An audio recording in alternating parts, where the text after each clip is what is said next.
What's up guys, yugioh Strats coming at you with more single card discussions where we talk about the cards that have impacted Yu-Gi-Oh throughout the years. Today's card, the $300 beast that continues to define grab cards, Dark Armed Dragon. Dark Armed Dragon was first released as a secret rare in Phantom Darkness in 2008, with notable reprints in Gold Series in 2009, Collectible Tins in 2010, the Dragons Collide Structure Deck in 2012, and the Premium Gold in 2014. As for its time on the ban list, Dark Armed Dragon was semi-limited in the September 2008 ban list before being limited in March of 2009, where it has stayed ever since in the TCG. A level 8 Dark Attribute Dragon type monster with 2800 attack and 1000 defense, its effect reads: cannot be normal summoned or set, must be special summoned from your hand by having exactly 3 dark monsters in your graveyard and cannot be special summoned by other ways. You can banish 1 dark monster from your graveyard, then target 1 card on the field, destroy that target. Dark Armed Dragon has got to be one of the most splashable cards in the game, able to be put into any deck that runs dark monsters, and it doesn't help that it's one of the most broken ones. Any 3 dark attribute monsters can be in the graveyard, and it doesn't have to be just dark monsters in the graveyard either. You could have 56 light monsters and 3 darks, and you could still special summon Dark Armed Dragon from your hand if you had it. Also, he has no restrictions on how many times you can use his effect, and he targets any card, meaning that spells, traps, and monsters aren't safe from his effect. And just to put icing on the cake, he can still attack on the turn that he uses it, meaning you can clear the board and get 2800 damage in for sure,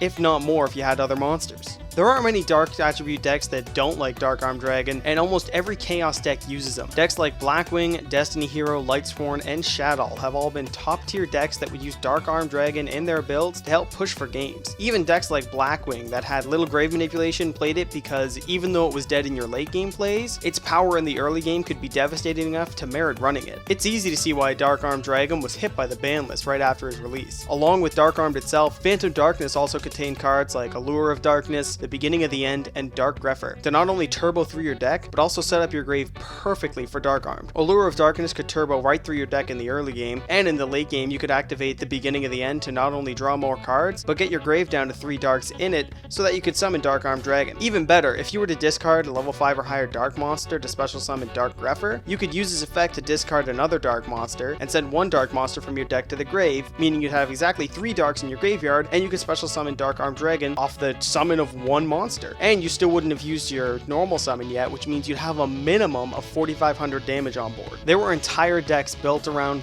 just summoning Dark Armed Dragon as early as possible, and most infamously was Teledad. Teledad was a deck that dominated the September 2008 format, and could even be called Tier 0 at the time, which meant that it had 80% of tops if I'm not mistaken. Teledad utilized cards like Destiny Hero Malicious, Dark Armed Dragon obviously, and the newly introduced Emergency Teleport and Krebons to make huge boards and dominate games. With Allure of Darkness and Destiny Draw in the deck at 3, the draw power for it was insane, and since most decks struggled to get over the newly powerful synchros, the only competitor it had at the time was Lightsworn due to the fact that Judgment Dragon is, well, Judgment Dragon. One ideal play in Teledad would be to open Dark Grepher, any Destiny Hero, a copy of Destiny Draw, maybe an Emergency Teleport, and an Allure of Darkness. Because you ran 3 of each Allure and Destiny Draw, it wasn't uncommon to get all the combo pieces you'd need from this play just from drawing. From either having it in your opening hand or by drawing into it, you could discard a Destiny Hero Malicious to special summon Dark Grepher, and use Destiny Hero Malicious's effect in the grave to banish itself and summon another one from your deck. Then, through either the effect of Emergency Teleport or your normal summon, you could summon a Krebons and synchro for a level 8, preferably Stardust Dragon. Then use Malicious's effect again, and either using another Emergency Teleport or just the one that you haven't used yet, summon another Krebons and synchro into another level 8, maybe another Stardust, or maybe a powerful level 8 like Thought Ruler Archfiend. With that, you would have 3 darks in the graveyard, and could summon Dark Armed Dragon from your hand, or even 2 depending on if you had it. That would leave you with a minimum of 9500 damage on board, and that doesn't even go into the fact that you potentially didn't use your normal summon, and you could still use Dark Grepher's effect to get a Plague Spreader in the grave and summon a yugioh, so you could easily get damage on board well over 10,000. Teledad was so powerful that it was pretty much destroyed in the following ban list in March of 2009. It can be held accountable, at least in part, for the limiting of Dark Armed Dragon, Plague Spreader, Emergency Teleport, and Reinforcement of the Army, as well as the semi-limiting of Destiny Hero Malicious, Allure of Darkness, and Destiny Draw. That's 7 different cards all on the ban list from this deck, or at least in part from this one deck. So remember that the next time you feel like your deck got killed by the ban list. Dark Armed has continued to see use in the days beyond Teledad, card, mainly being used in Chaos decks or occasionally, like I mentioned earlier, in something like Blackwings. He's commonly seen play in Lightsworn and its variants, most infamously Chaos Dragons and Lightsworn Rulers, due to the fact that you can pretty much search it right through the effect of Eclipse Wyvern. It's seen play in decks like Shadow as well for the same reasons, because once you get Eclipse Wyvern in the graveyard, banishing it through the effects of either Blackluster Soldier or Chaos Sorcerer, or even more recently the Cola Serpent Dragons, makes it very easy to get it from your deck